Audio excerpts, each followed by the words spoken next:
and our bass player actually got lost in Ohio. We were supposed to play Detroit the next day.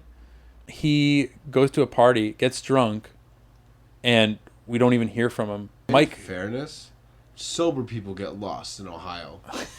GPSs get lost in Ohio. It didn't end well. I'll just say that. I don't want to get into all these stories.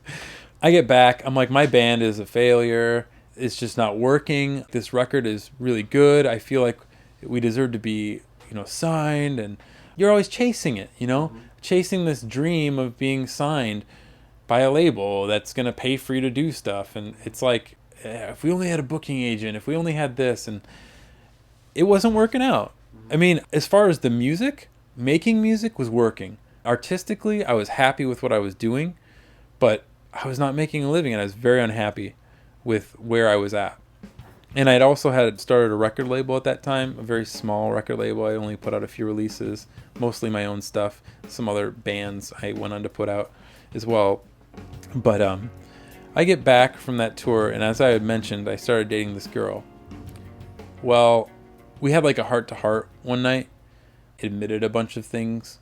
Well, she admitted to me after I told her some things that she used to be addicted to freebase cocaine.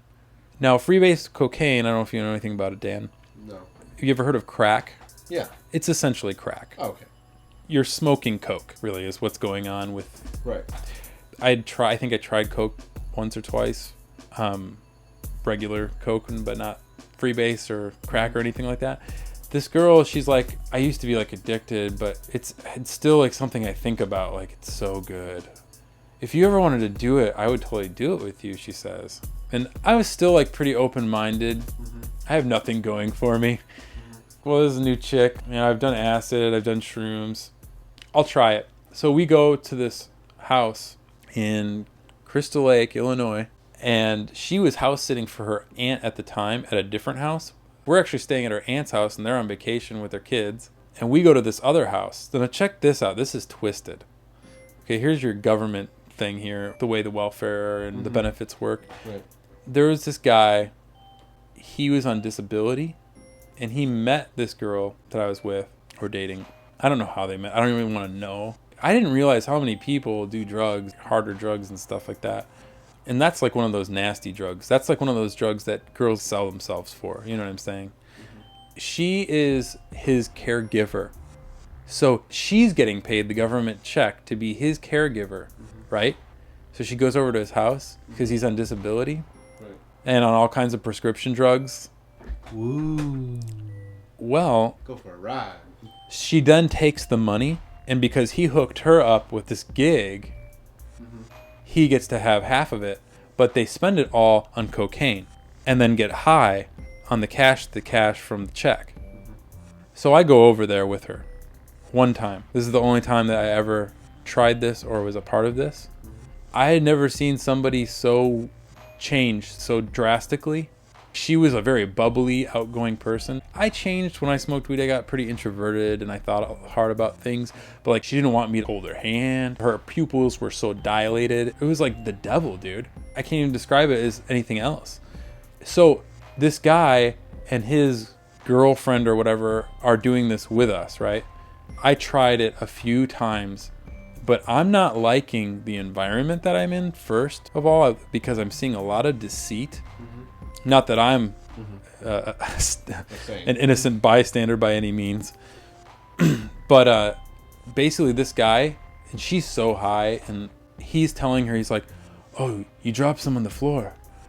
And she's crawling all over the carpet looking for drugs, and he just keeps smoking all of her drugs. Savages. And I'm like, dude, we paid like money. He was like intimidating. I was like, what if like he has a gun, or like what if he's gonna kill me?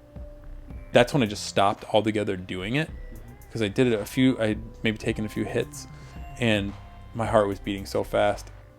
We ended up leaving there. I think I took a muscle relaxer or something when we got to her aunt's place that we were house sitting at, and I could hear my heartbeat. Like, I could hear it. Like, I'm not talking about feeling it. I mean, I could hear it. And dude, I thought I was done. I didn't have any evidence that I was done, but I was freaked out. I was just so far from God. How did I get here? And I went and sat on the toilet in the bathroom listening to my heartbeat. And I was like, what am I doing? Why did I do this? And that's when I realized that she really had a hold on me. She was a very manipulative person. And I'm not saying like I wasn't manipulative, and I'm not trying to demonize her. I mean, we're all sinners. But she did a number on me because I don't know, man. My mom could tell you stories, but she had me wrapped around her finger. Mm-hmm. It also didn't help that she had a pregnancy scare. You know, there was that whole thing. Well, I might be a dad. And it was so messed up. It was like so up in the air. You don't know what's going to happen next because she's telling me that she's not addicted. Mm-hmm. But she's doing this behind my back, dude, all the time. Yeah. She's doing this all the time. And I don't even know how to break up with her without her telling me she's going to kill herself. And it's just a really bad situation. And I don't have anything going for me. I'm working like 2 temp jobs, and I'm trying to put out some band's record. And she's like mad at me because I'm spending money on a band and I should be spending money on her. And cocaine. And whatever, yeah. So anyway, I'm just going to say how it ends. Basically, it ends with her in a psych ward. Hey, it's me. So I tried calling you a couple times. I hope you're not avoiding my phone call. Because I wanted to kind of like end this night on better terms. I don't know, just call me back. I don't get to make any phone calls. She calls me from a psych ward numerous times, and that's when I knew she's in the psych ward now. I have to let her go. Yeah. Like, if she comes back, she's gonna like get me under her thumbnail again. Like, I'm done. I don't know what it is about this girl. Why am I so? How is she controlling me so much? Like, I've never felt that way. I've never let anybody control me that way. But I was so weak at the time that she was in that psych ward. I was like, I gotta head for the hills. Mm-hmm. She kept blowing up my phone from like the psych ward, and it was at that time that 2 changes were about to happen in my life. One, I was forming Boom Juice with Dave, this electronica, hip hop, electro soul group thing that we did, and we were making an album. We decided we were going to make a record. So I was recording sessions with him in Des Plaines, Illinois, which is a lot closer to the city than where I was at. And then I had a couple friends in the city. Okay, so they had their own place, and they worked at Potbelly's subs, but they could afford to have a place working at Potbelly's. And I never moved out of my parents' basement, basically. Like, I was 25 at the time. I was like, man, if they can do it, I could do it. And really, I have that girl to thank for kicking me into high gear, because I didn't want to go back to that town so badly for the things that I had done in that town with her. And then like you have the whole her friends, my friends thing, and it's just going to be ugly. My reputation is probably going to be ruined after her. So I just decided to start anew. I was like, I'm doing this new record with Boom Juice. I guess I'll put dorm life on hold, and I'm gonna try to move to the city. So yeah, I decided to move to the city with 2 of my friends, and they basically said, you can squat on our couch, till you find a job. Right. And once you find a job, you can help pay rent. But they were like totally legit. They let me get my start. So I did that, and I was looking for a job, and then I get this email from this girl named Mandy asking, hey, like it's my aunt's birthday, and would you like to come out with all of us in Crystal Lake? And I'm like, great. I don't want to go to Crystal Lake. It's like the last place I want to go, because that's like where I just left there. But I was like, that girl is really cute. And I was like, I always really liked her, and I'm single now, and I don't know what the odds are that she'll like me, and I don't know if it'll go anywhere. I really don't want to waste any more time, though. I'm going to go hang out with her, but if it's not going to go anywhere, I'm not going to waste time. But at the same time, I had all these complexities because my family was used to me, like, basically, I was like kind of like a male slut for a while there, and who's going to bring to meet me next time, you know? So it's like they didn't take it seriously. And my mom specifically had a conversation with me, like, don't bring anybody else home. I don't want to meet anybody else. And then I start to kind of hit it off with Mandy.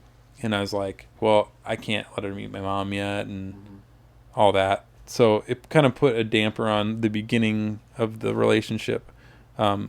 We got to know each other a little better and didn't bring the family into it. But she really changed my life. The first thing I noticed about her, well, one thing that she gave me confidence. I didn't have any confidence in myself at the time. And she's like, just don't worry about it. You're going to get a job. I know you'll find a job. Like, you will find a job. And she was just really positive. And I did not feel positive that I was going to find a job. I didn't know anybody in Chicago, you know, like that could get me a job. I was applying at like Dominic's and like grocery stores, Trader Joe's, Whole Foods, like sandwich shops, restaurants. And like I was getting no luck. I mean, this is a very populated city. So my odds aren't so good. But Dorm Life, my band had a lawyer. We trademarked the name Dorm Life. And we were getting a check from this company that was putting out these films called Dorm Life or whatever. It was like a mockumentary series of college life or something like that. It was like a comedy thing. So they were going to pay us to use it. And as I was with this lawyer, I said, hey, you know any places that are hiring or whatever? And he's like, actually, yeah, I know this place. It's called U.S. Legal Support.